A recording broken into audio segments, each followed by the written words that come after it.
Welcome to our YouTube channel आत्माओं की दास्तां। हमने चुड़ैलों के बारे में बहुत सुना है, जो अगर किसी के पीछे पड़ जाए तो आसानी से पीछा नहीं छोड़ती। हमारी आज की कहानी इसी पर आधारित है। इस चुड़ैल ने शांति जी को सालों तक सताया और आज भी अपने मौजूदगी का एहसास करवाती रहती है। ये कहानी एक सच्ची घटना है, मेरी आप बीती बात है, एक ऐसा हकीकत जिसका सामना मैं आज भी नहीं कर सकती। मेरी जिंदगी हंसी खुशी से बीत रही थी। मेरे पति शरद सिविल इंजीनियर थे।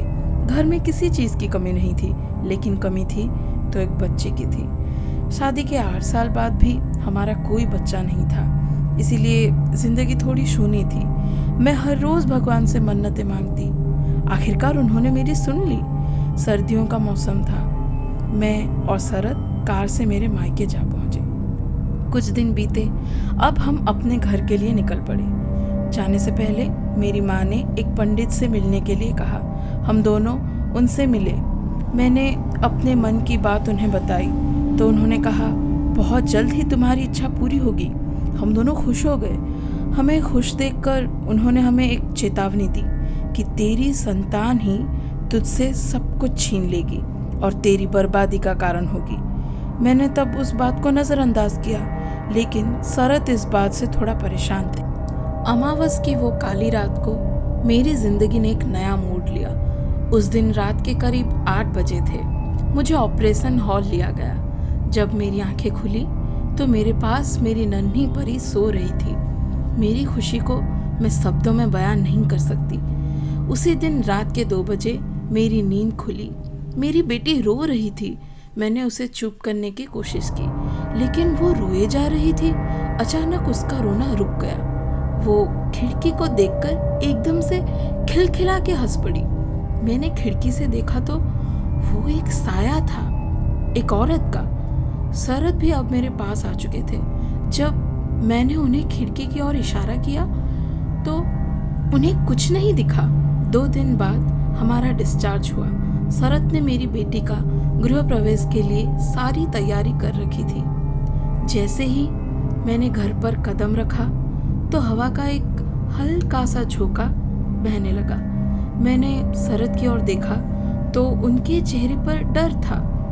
पूछने पर भी उन्होंने कुछ नहीं बताया। रात को जब मेरी बच्ची सो रही थी तो उन्होंने कहा, शांति, मैं तुम्हें एक सच बात बताना चाहता हूँ। ये हमारी बच्ची नहीं है।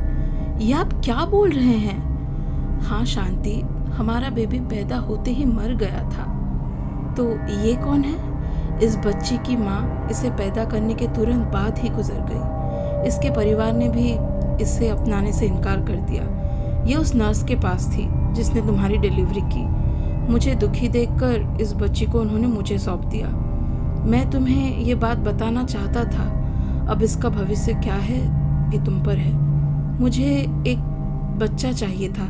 ये मेरी अपनी औलाद नहीं तो क्या हुआ, मैं इससे अपने सगी बेटी की तरह प्यार करूंगी। आज से ये अपना पराया की बात आप कभी मत करना। कुछ समय बीत गया। अब मेरी बच्ची धीरे धीरे बड़ी हो रही थी, लेकिन वो आम बच्चे जैसे नहीं थी। वो घंटों अपने कमरे में बैठकर किसी से बात करती थी, लेकिन देखने पर कोई नहीं होता। स्कूल में भी सब बच्चे उससे दूर रहते थे। वो बाहर खेलने भी नहीं जाती थी और आए दिन मेरे घर में छोटे मोटे हादसे होते रहते थे। मेरे कई बार एक्सीडेंट होते होते बचा। शरद की नौकरी भी छूट चुकी थी। हम आर्थिक तंगी से गुजर रहे थे।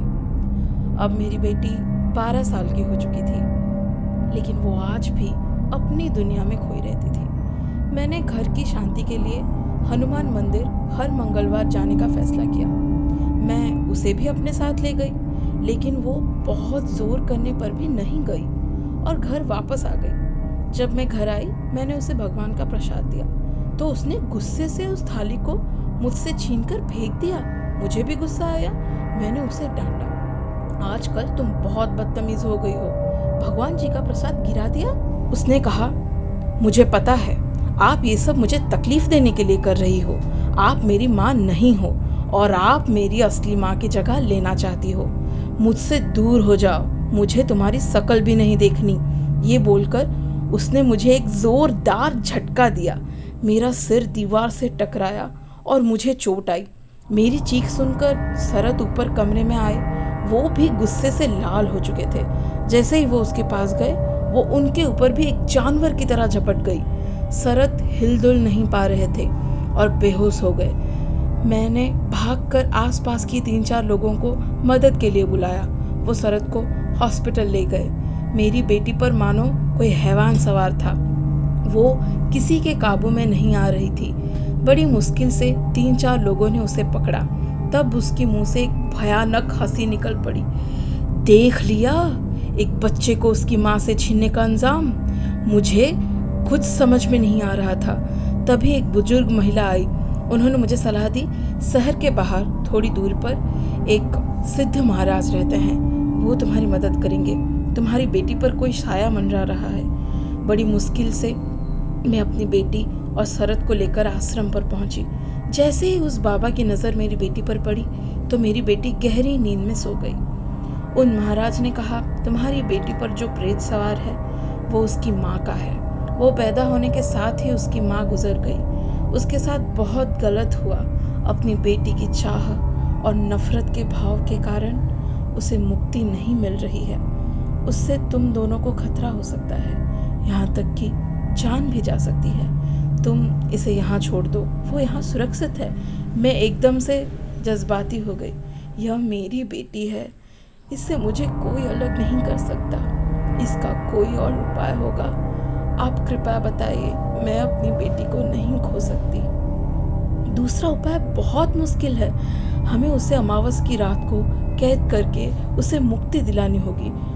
वो हमेशा तुम्हारी बेटी के पास रहती है, लेकिन अमावस की रात को थोड़े समय के लिए उसे बाहर निकालना होगा, तभी हम उसे काबू कर सकते हैं। उन महाराज जी के अनुरोध पर हम 3 से 4 दिन उस आश्रम में रहे। मेरी बेटी पूरा दिन एक बेकाबू जानवर की तरह बर्ताव करती। कभी गुर्राती, कभी हम सबका मजाक बनाती, तो कभी गालियां देती। लेकिन उस पवित्र माहौल में उसकी शक्तियां थोड़ी कम हो गई थी, इसीलिए वो हमें नुकसान नहीं पहुंचा पा रही थी। आज अमावस की रात थी। अगर आज जो आत्मा मेरी बेटी पर से चली जाएगी तो हम हमेशा के लिए उस प्रेत से आज़ाद हो जाएंगे। अमावस के दिन भर मेरी बेटी ने बहुत तंग किया, लेकिन ठीक आधी रात को वो एकदम शांत हो गई। यही मौका है, वो उसके शरीर से निकलने वाली है। तुरंत उनके सहयोगी ने उसे एक 9 घेरे वाले गोले में प्रवेश कराया। उन साधु जी ने हवन कराया और वो एकदम से छटपटाने लगी और कहने लगी, मुझे जाने दो वरना मैं सबको मार डालूंगी। फिर साधु जी ने कहा, तुम्हारा वक्त इस संसार में पूरा हो चुका है, तुम इस शरीर को छोड़ दो और जिनका तुम्हें शुक्रगुजार होना चाहिए तुमने उन्हें मारने की कोशिश की। तुम्हारा फैसला अब ऊपर होगा, लेकिन फिलहाल मुझे तुमको मुक्ति करना होगा। ये पूजा पूरी रात चलती रही और मेरी बेटी को बहुत तकलीफ उठानी पड़ी। कुछ वक्त के लिए मुझे लगा शायद वो इस दर्द के मारे अपनी जान गंवा देगी, लेकिन शरद ने मुझे संभाला। आखिर में उसकी एक दर्दनाक चीख निकल पड़ी और वो जमीन पर गिर पड़ी। मैं भागकर उसके पास पहुंच गई। वो बेहोश थी। सूरज की पहली किरण जब उसके चेहरे पर पड़ी, उसने धीरे धीरे अपनी आंखें खोली। उसने पहली बार मुझे माँ कहा। इस शब्द को सुनने के लिए मैंने 12 साल इंतज़ार किया। अब हमारा जीवन साधारण हो चुका था। उन साधु का आशीर्वाद लेकर हम घर लौट आए। इस घटना को 15 साल हो चुका है। मेरी बेटी अपनी ज़िंदगी में काफ़ी खुश है। उसने आज ही मेरे पोती को जन्म दिया है। मुझे आज दिन भर पायल की आवाज़ आ रही है, कोई हंस रहा है। चुड़ैलों को लेकर एक कहावत है कि चुड़ैलों की नज़र उतारे नहीं उतरती, लेकिन ये अपशगुन किसकी ओर इशारे कर रहे हैं? क्या ये एक नई मुसीबत की शुरुआत तो नहीं? आप सबका प्यार और सपोर्ट की वजह से हमने 100 सब्सक्राइबर्स पूरे कर लिए हैं। ये कहानी हमारी एक सब्सक्राइबर की आप बीती है। अगर आपका भी ऐसा अनुभव है तो हमारे साथ शेयर कर सकते हैं हमारे इंस्टाग्राम आईडी पर।